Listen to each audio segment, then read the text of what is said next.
Perspective now from senior political analyst Britt Hume. Good evening, Britt. First, I want to talk to you about the optics here of that that news conference in the Rose Garden.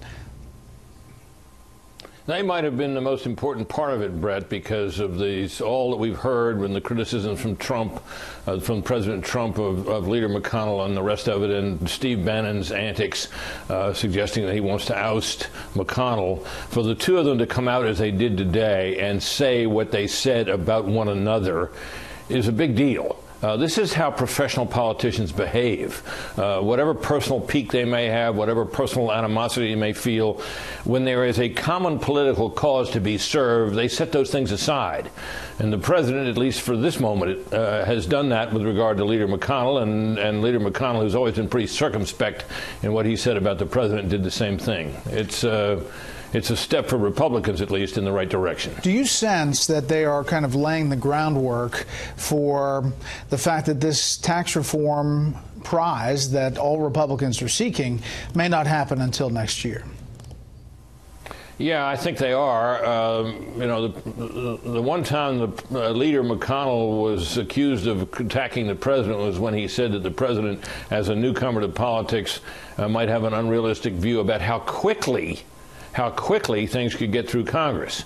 That same thought was reflected in the comments today. McConnell said the goal, as you heard in John Roberts' report, was to get it done this year. And then he noted, of course, that two of President Obama's signature legislative achievements did not occur until well into his second year in office. So, you know, I think that's where we are here. And, of course, for Republicans running for re-election and in both houses, a failure to get this done really would, as I guess Lindsey Graham was saying over the weekend, would be a very major failure and would undoubtedly lead to big voter disaffection and a significant chance of losing the Senate or even the House or both.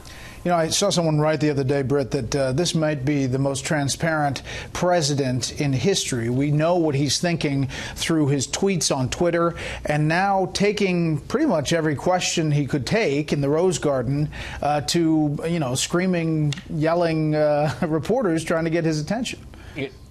You know, it was interesting the way that news conference was run, and I'm not sure how much conscious thought went into it, but letting it be kind of the free-for-all that it was, instead of, you know, having a system where you raise your hand and the president calls on those on whom he wishes to call. This was wide open, and the result was that it ends up leaving the journalists, and I've been in those groups, sounding like a pack of jackals, and the president looking like the dignified fellow up there taking the questions. So that may have played to the president's advantage, but he certainly took a lot of questions. All right, Britt, as always, thank you.